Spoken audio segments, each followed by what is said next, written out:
Bonjour à tous. Welcome to the Nouvel Esprit podcast. We are your hosts. I am Guillermo Moreno. I am Jeremy Hossotter. Charles Masiari. Awesome. Welcome everyone to this new episode. And to build off of the previous topic, which heavily touched on the traditional Latin Mass, we do want to address, how should I put it? Well, just certain questions, such as, say, for example, what is it that young people want? Yes, in the Mass, yes, in I guess the church overall. Do young people, for example, really want acoustic guitars at Mass? Those are the kinds of questions we want to address today. And because I myself have been attending the Novus Ordo, and I cannot bring myself to say that no, I certainly just don't prefer Novus Ordo or TLM. And my first experience in the traditional Latin Mass, I was at Franciscan University when they have it like once a month or so. And then I would go, sometimes there's some parishes in my area who celebrate the traditional Latin Mass, although they are not TLM parishes, for lack of other words. And I'd been to the closest one in my area. And of course, I love the traditional Latin Mass. I wish there was one closer. Um, you know, I will say, I do want to share that when it comes to the Novus Ordo, I like acoustic guitars at Mass. Is that what I want? In a manner of speaking, it doesn't matter what I want. Like in so far as, yeah, I know I'm not here to be entertained. And when it comes to acoustic guitars, like I don't want to sound harsh, but if we do it right, in other words, I believe that musicians in the Mass, should they be professionals? They should be relatively expert, just very good at their instruments. Whether we like it or not, of course, it's just some things that happen, that take place in the church context, namely the Mass. They may seem superficial to us, but they can help or they can do the opposite when it comes to people coming to Mass, such as air conditioning, such as whether homilies are engaging or not. One of those things is music. One of those things is music.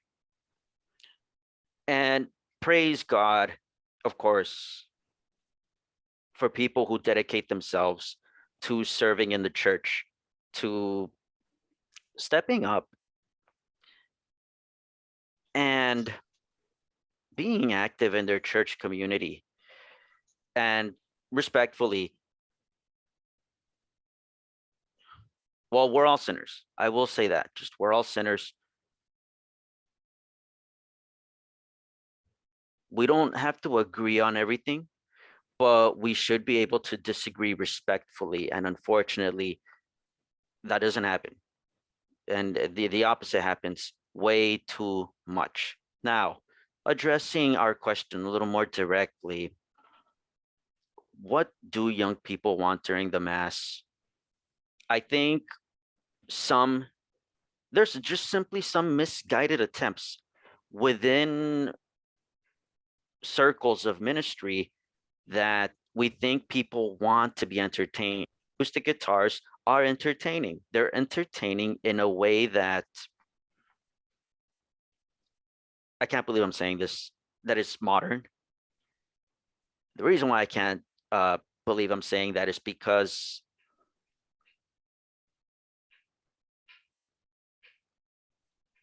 I know modern, quote unquote is and modernity and modernism, they're not the same thing.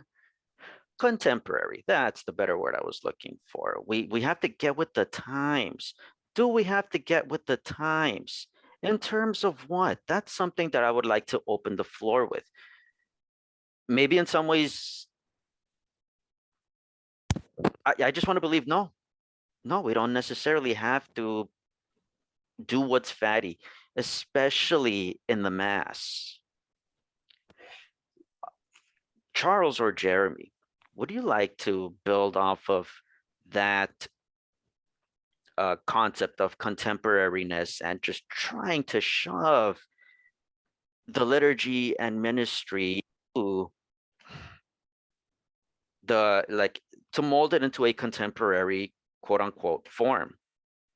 I think you hit the nail on the head if we focus on the term entertainment, Mm, because as soon as you make the mass for entertainment, then it's no longer made for the mass. It's not sacred music the moment you make it entertaining. It loses that reverence, that value of reverence. As soon as you try and produce it in a way to make it entertaining. You think about entertainment, it's meant to be pleasing, please the senses. That's a good thing. It's good to have entertainment. It can be relaxing and good. And I think there's even a place for it within our religious life. Say a praise and worship festival, but that's not what mass is about. Mass is about celebrating the holy sacrifice. It's about Jesus becoming present physically, body, soul, and divinity in the bread and wine. It's about entering heaven and worshiping God on earth. That is not about entertainment. It's not about us. It's about God. Since you make it about man, you are shifting the focus away from God. You're shifting it from it being a prayer. And that, I think, is a fundamental, I guess, religious, I guess it's almost a vice. It's a bad habit that we're forming, a bad religious habit. Because how are you supposed to be prayerful or reverent if you're being bombarded with entertainment? Jeremy, I do want to stress the radical difference between the entertainment and like that which is entertaining and the sacred. Just okay, these are just very different attitudes that we approach these things with. And well, that's disturbing. And from what I gather, there's this attempt to just pander to individuals to come to mass and to come to church, generally speaking. And the mass, I think, is the most quote unquote crowded place, like just in terms of quantity. This is where most people come all at once, not Bible study, not praise and worship, the mass. Now, I'm glad you brought up praise and worship because I enjoy a lot of praise and worship music. And unless there's something like straight up heretical, of course, I'll listen to it. I think it's nice and interesting. You mentioned that there's room somewhere in religion for that just more so entertainment aspect to it. And you said praise and worship. Okay, I think you're right.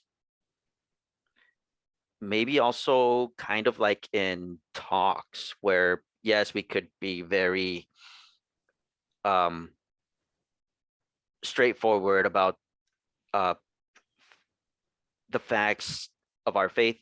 at the same time, it's good to throw in some humor. And I'm sure humor and Yeah. entertainment are different-ish, but they could be related. And no, we need to have humor in talks Yeah. and maybe even in I homilies. I think humor can be a good thing. Um, I'm thinking like, have you listened to the Catholic show on Sirius XM? I have not. Okay. It's not really a thing for that I like, but my wife and others like it because it is entertaining. They're joking around while still talking about the faith. There's certainly room for things like that, but that's not something that really brings about the value of reverence itself. Absolutely. And there's, when it comes to the liturgy, to try to make it entertaining makes us forget, quote unquote, that it's sacred. It's sacred regardless, but it's harder to see that. Yeah, I think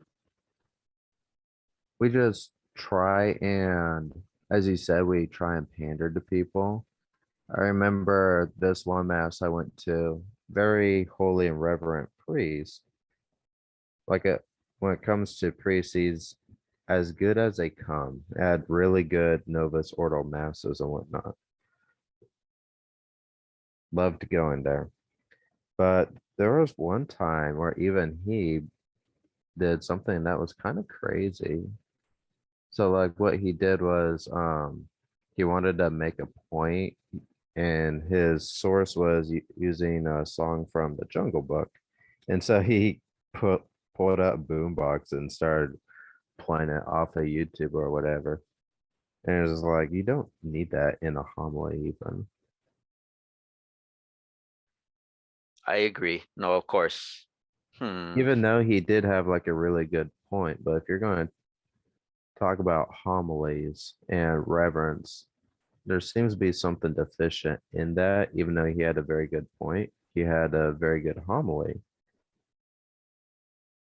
It's kind of this trying to cultivate this habit of the spiritual habit of reverence within the soul. And I just don't see how a guitar helps contribute towards that.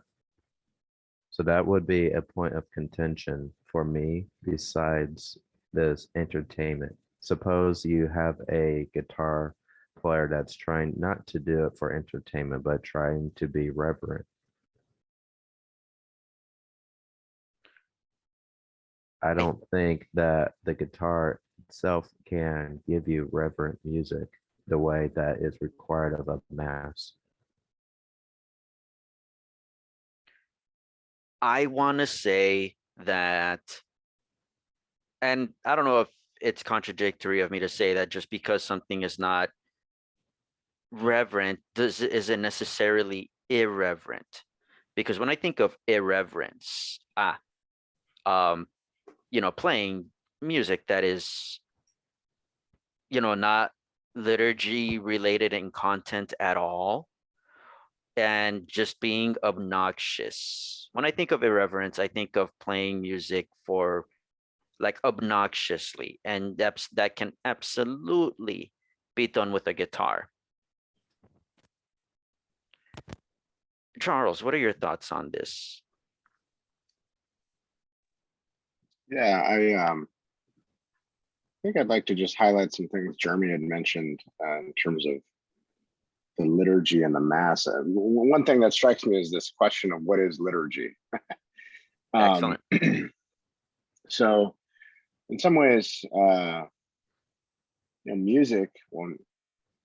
So we'd have to answer that question first. Like, what do we mean when we say liturgy, right?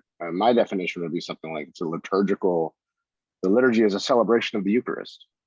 I think that's in line with what has already been shared, right? We go to mass not necessarily for ourselves, but to be in the real presence of Jesus Christ. Um, that's the end of mass, right? By that I mean the goal. Everything else is a means to get us to that goal. including music. Whether it's an organ, whether it's a guitar, whether it's just choral, Gregorian chant, what have you. The music is a means to get us to a direct experience with the Lord Jesus Christ. When music becomes an end, which is to say it becomes the goal, you run into all sorts of problems, right? It could lead to narcissism on behalf of the musicians. It could lead to distraction for the participants in the mass or for those that are in attendance, including non-Catholics that are discerning. And the danger in that latter proposition is that reverence is diminished, to echo what Jeremy had just mentioned. But moreover, I like the term solemn. I think that's a very important word that needs to be considered in the question of liturgy and things within the liturgy, right? And solemnity, right, is defined as something that's formal and serious and earnest, because we're dealing with, there is no more grave state of affairs than the state of someone's soul.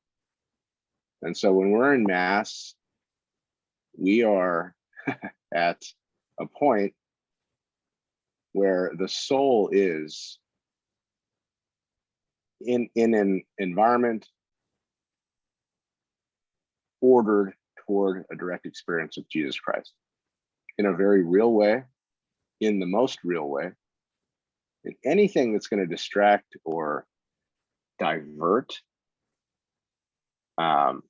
focus from that fact is a grave problem. Now, the other thing here is, with regard to solemnity, that the Mass is solemn such that it's supposed to kind of excite or excite some kind of reflection on behalf of the person there, right? And if there's some guitars going and, you know, some other sort of fashionable contemporary kind of musical accoutrements here at work, again, there is a danger that the solemnity or the reverence is in jeopardy. And so, you know, my sort of early thoughts are to weigh these things very cautiously and carefully. So I think, yeah, I think that's where I would land here at the moment, is to wonder a bit more about the ways in which music could actually not lead us into the direct experience of Jesus Christ, which we should be directed towards, but rather divert us away from that most serious experience. I think one thing I want to add on, Charles, that's kind of similar to what you're saying, is actually a quote from Sacrosanctum Concilium, the Vatican II document, it's a constitution on the liturgy.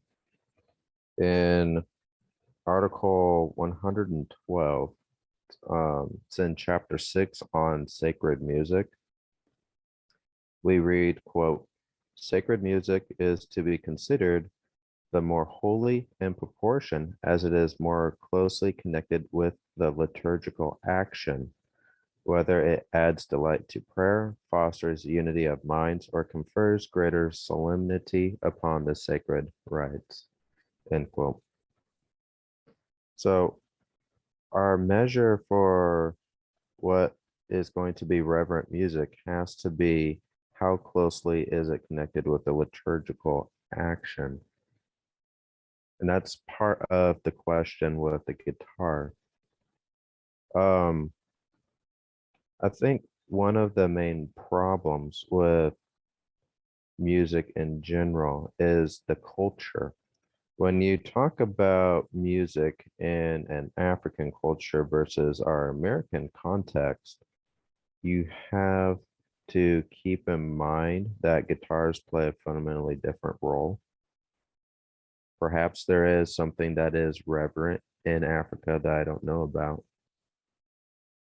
One interesting thing about Sacrosanctum Concilium is that it does allow for local musical traditions to be incorporated within the Mass as long as it can be reverent and holy.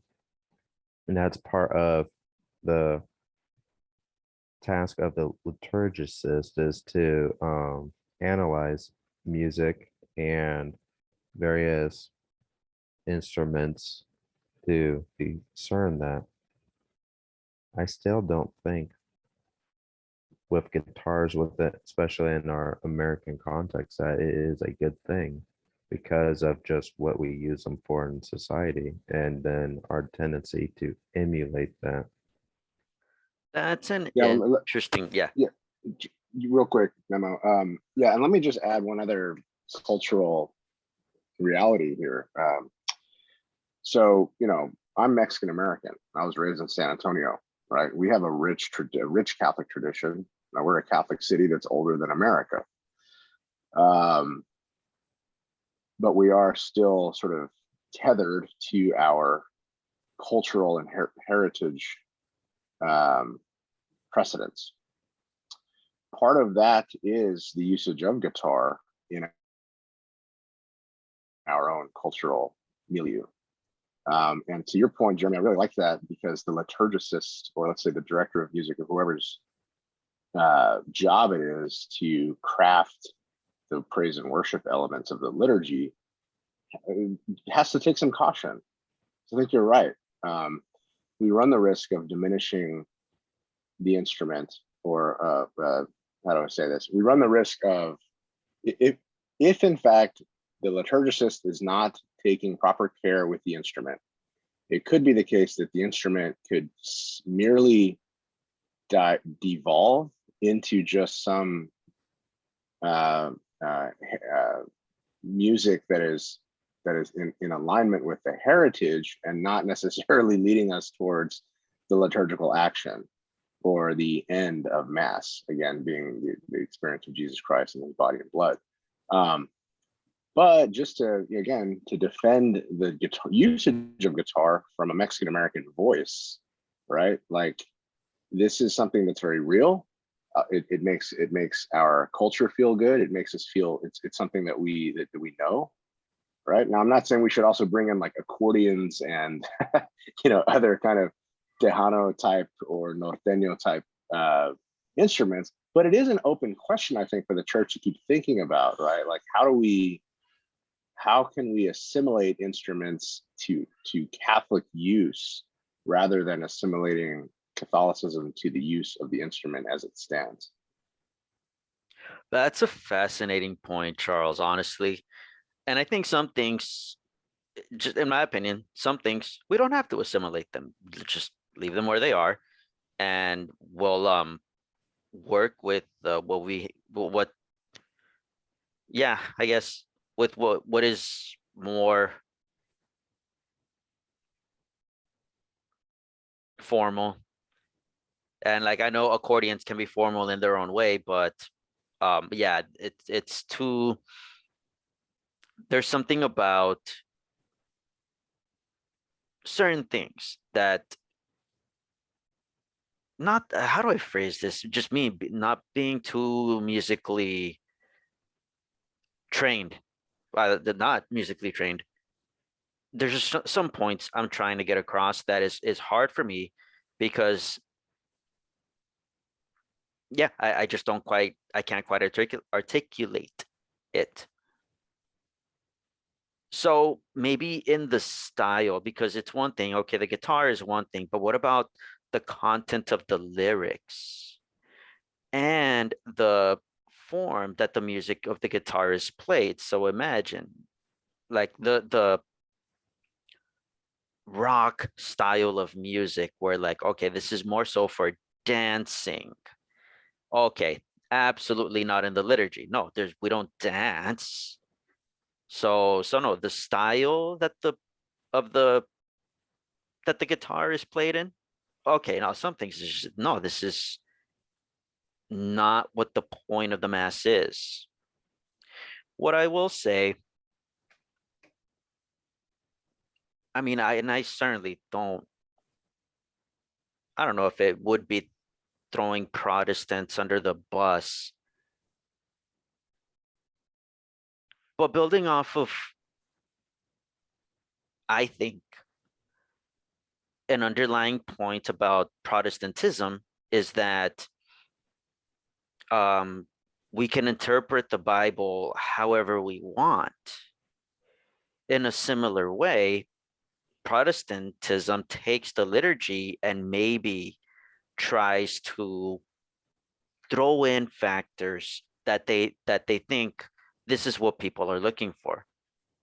And just respectfully, I want to say that people who go from Protestant church to Protestant church to Protestant church go because they like it more, which they end up staying in the one that they like more. And unfortunately, sometimes there is that entertainment aspect of that well, that's why they choose this one. It makes them feel better in whatever way, shape, or form.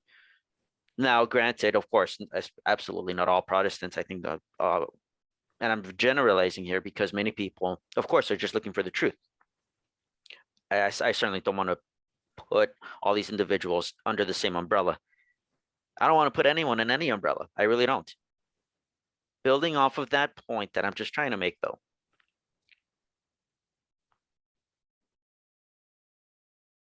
I think there's some misguided views in the church that think, you know what, Protestants, they're doing it right somehow. What are they doing that, they're drawing people to their church? Maybe whatever they're doing, we should try it. And I think that, yeah, there's this conception, and Jeremy, building off of what you said earlier, that, okay, well, look at the way we use the guitar in our culture, the way, like, what it means in our culture. Do we want to bring what it means in our culture into the liturgy? We don't want to do that because, unfortunately, a lot of the music associated with this instrument, it is immoral. It is immoral. But people listen to it. That's why maybe it'd be a good idea to do this, to play this instrument in the liturgy. Yeah, but let me just chime in here if I can really quick, because this for me, it kind of feels like now it sort of becomes a question of evangelization. And this is what I mean. And Jeremy brought up Africa earlier, and maybe I can just bring up Mexico or something, right? So like if the church is called to publish the good news of Jesus Christ's incarnation and his coming, right? We have to go everywhere. We have to go to foreign lands. We have to go to alien places, non-Western areas. Absolutely. Places that have never heard of Jesus Christ. So the question for me is like, okay, from an evangelization perspective, how much do we, sorry to use the word assimilate again, but how much are we trying to maybe, I guess, meet that foreign culture halfway? Well, it is the case historically that cultures preserve their history through music, through song, through poetry, spoken word, what have you, oral transmission of myth. So how do we present this idea of Jesus Christ to them, right? To foreign people. Well, one powerful way to do that is to think about the usage of music. But again, I think we can all agree that while it is powerful to use music to communicate eternal and divine things, namely here, Jesus Christ, we also cannot diminish the purpose of the liturgy. And we have to get that right. We have to clarify that. We have to keep clarifying that. Growing up, I was unclear about that. Growing up, I was in a vanilla box of a building where a Catholic church was supposed to, I was going to Catholic church. It was a vanilla box, folding chairs, and a movable altar, guitars everywhere. I was so unclear about what the purpose here was.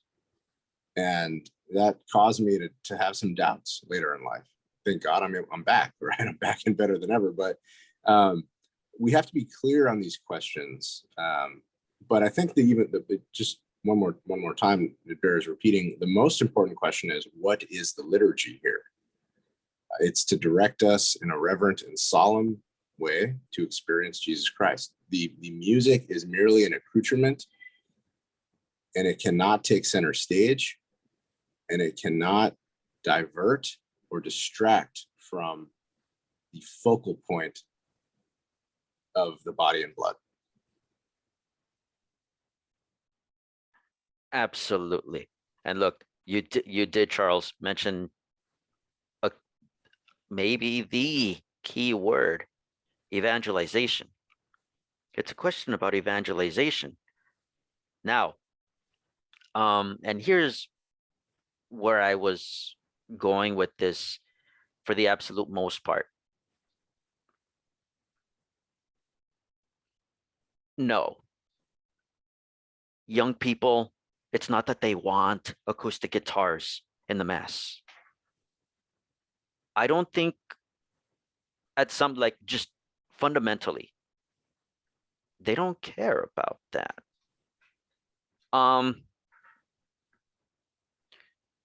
And the question of evangelization, it's a crucial question where just in the end, that's what we're not doing right somehow. And speaking of our culture, yes, Charles, you're right. We have to go to alien places, like non-Western cultures. What about within Western culture? What do we do there? Well, the evangelization. That's just what we're not doing right. There's like two tangents I want to go to. I'll just get to the point. You see, I believe firmly that what young people want, and not just in the mass, in the church, like in the church context, in the parish community, this is what they want. What young people want is what everyone wants: authenticity. What do I mean by that? A lot of what I want to share, I really got from this Catholic speaker and author named Matthew Kelly, and specifically from his book, Rediscover Catholicism. So I want to quote some parts from his book, but before I do so, just in the end, Kelly is very critical of the fact that, pointing out that people are tired of what's fake. People are tired of what isn't real. But unfortunately, our culture, our American culture, it's full of it. It's full of fake people, fake.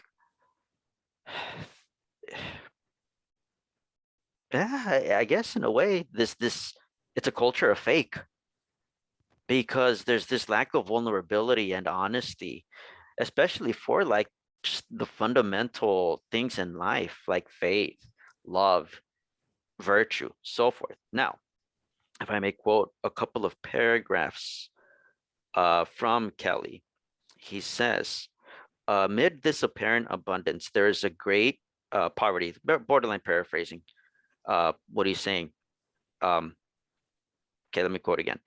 But amid this apparent abundance, there is a great poverty. I'm not speaking of a material poverty. Rather, it seems in every place and in every time, the shortage is always of men and women willing to lead humanity along the right path with the example of their own lives. In each moment of history, authentic lives are ever so rare. End quote. And then quoting another paragraph on the next page, quote, our hunger is not for appearances, nor is it for the fleeting and superficial. It is for something of a substance. Excuse me, it is for something of substance. We are hungry for truth. The people of today are starving for the authentic, thirsting for the tiniest droplet of sincerity, aching to experience the genuine. And end quote. So that's in the at the first paragraphs of his chapter on our universal hunger. Everyone, this is what we're looking for. We're looking for authenticity. And then in the next section, in a future section in that chapter called The Cry for Help, Let me quote a couple of paragraphs from there. This cultural fatigue is creating a hopelessness in the lives of more and more people every day. And from the midst of that fatigue and hopelessness, they are crying out for help. More than ever, our non-Christian and non-practicing brothers and sisters are sending you, me, and all of Christianity a message. Though they are probably not aware of it, they are indirectly giving witness to the gospel, for within the message, the people of our times are sending us. There is a profound challenge for you and me to embrace a life rooted more fully in the example and teachings of Jesus Christ. Their message is clear, unmistakable, and disarmingly simple. Our siblings, parents, and children are sending us this message as our friends, neighbors, and colleagues. They are saying, whispering, crying out, "Don't tell me, show me." Their plea comes from a longing deep within them and represents their great hunger. They don't want to see another television evangelist. They don't want to read another book or hear another CD about Christianity. And they don't want to hear your amazing story of conversion. They want the real thing. They want to witness someone, anyone, just one will do, living an authentic life. Someone whose words are supported by the authority of his or her actions. Someone striving humbly but heroically to live by what is good, true, and noble in the midst of and in spite of the modern climate. They are not sending us this message merely to sound the childish cry of hypocrite. Rather, theirs is a natural cry, a cry for help. They are saying to us, don't tell me, show me, because they are so hungry for a courageous example of the authentic life, a life lived to the fullest in this day and age. End quote. There's more, but that really just gets to the meat of what young people and what everyone wants. They want to see. They want to see for themselves that this is real. Are we showing it to them? Like those of us who regularly go to church. And Yeah. that's why I usually don't recommend people in my city to go to the local church. I refer them to the Anglican Ordinariate Mm. because like the church that's like 2 minutes from my house, it's uninspiring in every way imaginable. Why would I want to recommend people to go there when they can go get inspiration from a beautiful mass? Part of the problem is the music. Part of the problem is the priest homily. Part of the problem is some of the people that work in the administration. Down the line, there's a series of decisions that went into that church to be where it is today as uninspiring. Some of it is choice in homily style. Some of it is choice in music, choice in instrument, choice in architecture, choice in religious art. Once you have those sacrifices made little by little, in the end, something is lost. And part of what is lost appears to be the authenticity. You can still have authentic masses, but there's something about the lived experience that seems to be lacking. If your church looks like a gymnasium with the acoustics of a gymnasium, with the crazy rock music that people are like, praise Jesus. Yeah.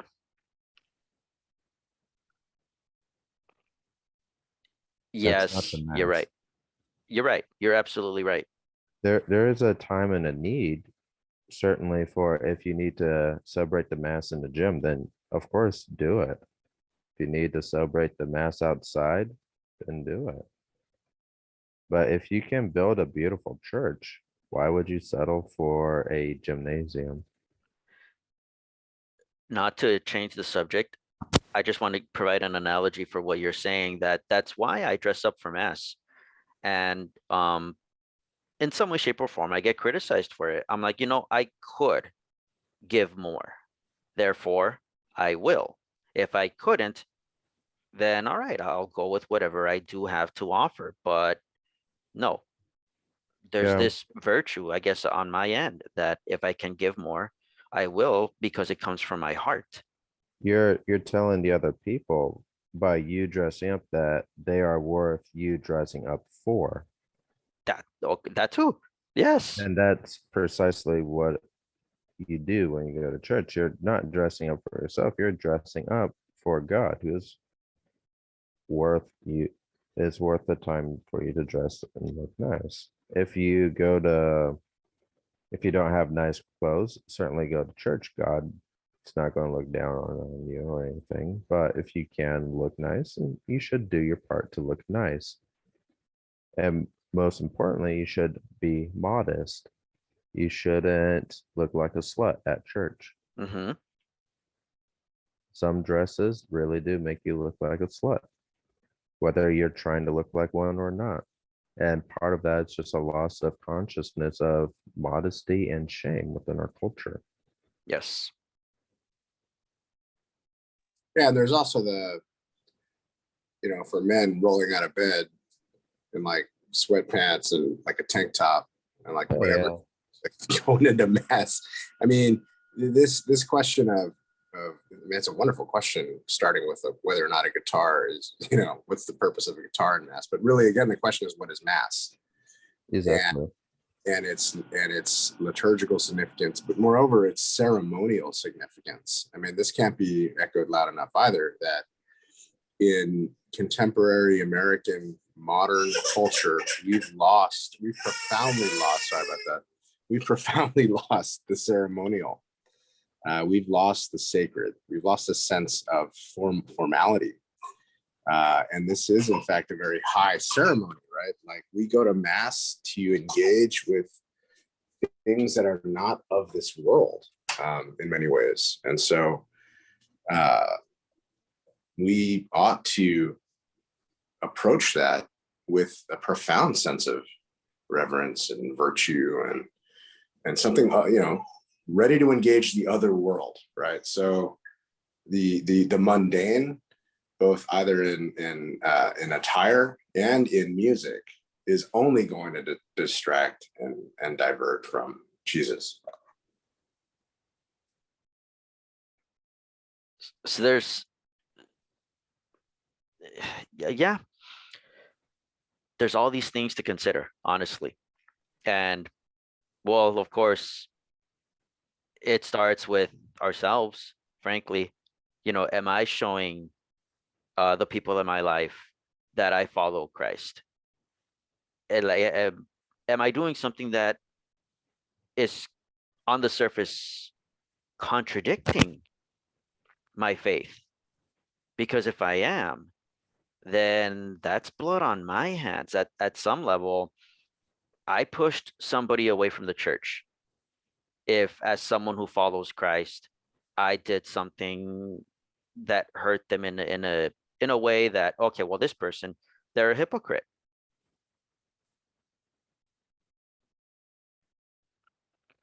So yeah, that's something for us to just really reflect on. Yeah, and one last point about hypocrisy, a lot of it is unintentional hypocrisy. Let me just explain what I mean. A lot of people are just so under catechized, they don't even know they're being hypocrites because they don't know any better. So again, this goes back to, Yes, you're right. this goes back to like, I probably shouldn't be laughing, but in some ways it's like a tragic comedy, right? I mean, our leaders, our bishops, our priests, Jeremy mentioned administration from other parishes and whatnot. I mean, we just are so under catechized because of the effects of modernity, let's say. Of course, I'm always going to like blame modernity, but these types of conversations, like the one we're having right now, are so crucial and critical, to just at least illuminate the problems that are here and now. You're right. I think a key word, and it's not, maybe it's an extreme example, but we have to worry about the sin of scandal. Of course, the sex abuse scandal, that's an extremity. But just as some people don't want to come to church because of the sex abuse scandal, it doesn't have to be that extreme. Something as simple as a rude secretary in a parish office there that can push someone away, in a manner of speaking, in a real way. I will say that at a workshop that I attended a long time ago, they were telling us, those of us who work, volunteer, who in some way, shape, or form serve in the church, but particularly employees and people in ministry. If someone comes into our church office, guess what? We are the face of Christ to them. And it honestly, it could be someone who is looking for God. In so far as it could be someone who is coming to the church for the first time, someone who is coming back to the church. Those individuals, these things, our actions speak louder than words in a real way.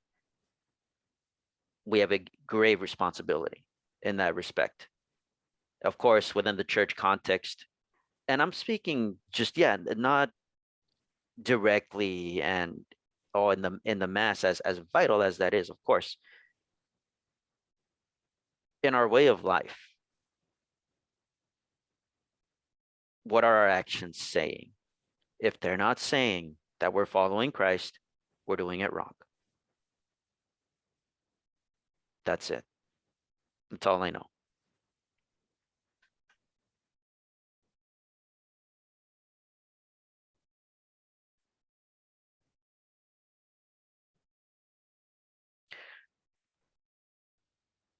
Now, of course, going back to, like, well, no, I think that applies to everyone. And like you said, Charles, some people are just poorly catechized. They don't know they don't know what they're doing is wrong because they don't know the facts. Just that's how much there is to all this catechesis, evangelization, morality, and of course, liturgy. I'll just say, well, what do we do about it? Well, in our own lives, it starts with ourselves. Let's do that.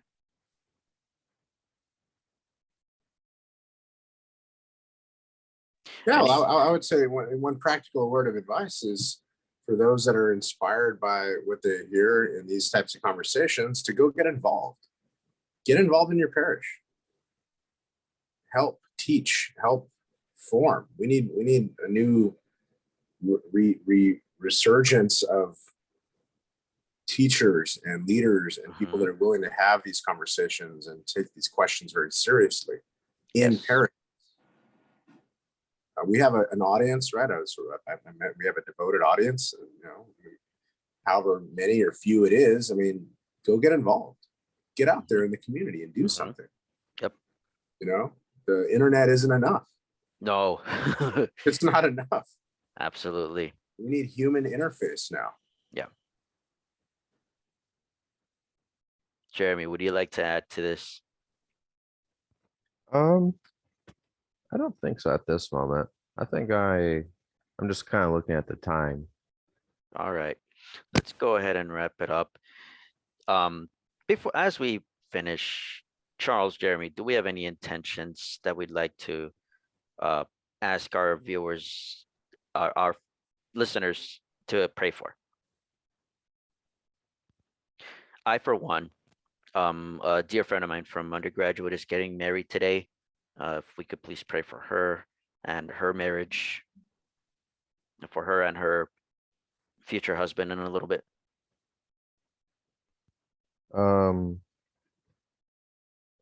Our Theology of the Body series has been kicking off. We got 4 episodes published now. So that people will be inspired by the message of the theology of body in JP2.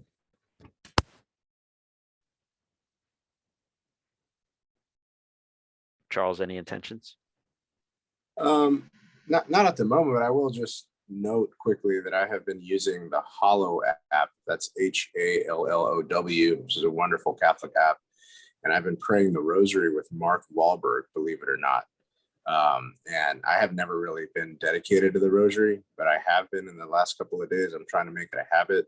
It's been wonderful. I've felt more enriched. And just one word of encouragement to men out there, as leaders of their homes and leaders in their communities, to really explore the wonders of the rosary. And, the Hallow app is a great way to do that. Just wanted to share that it's very important and powerful. Thank you. Thank you very much. All right, everyone. Thank you so much for tuning in. Please keep us and our ministry in your prayers. We are praying for you as well. Thank you once more. God bless. We bid you adieu.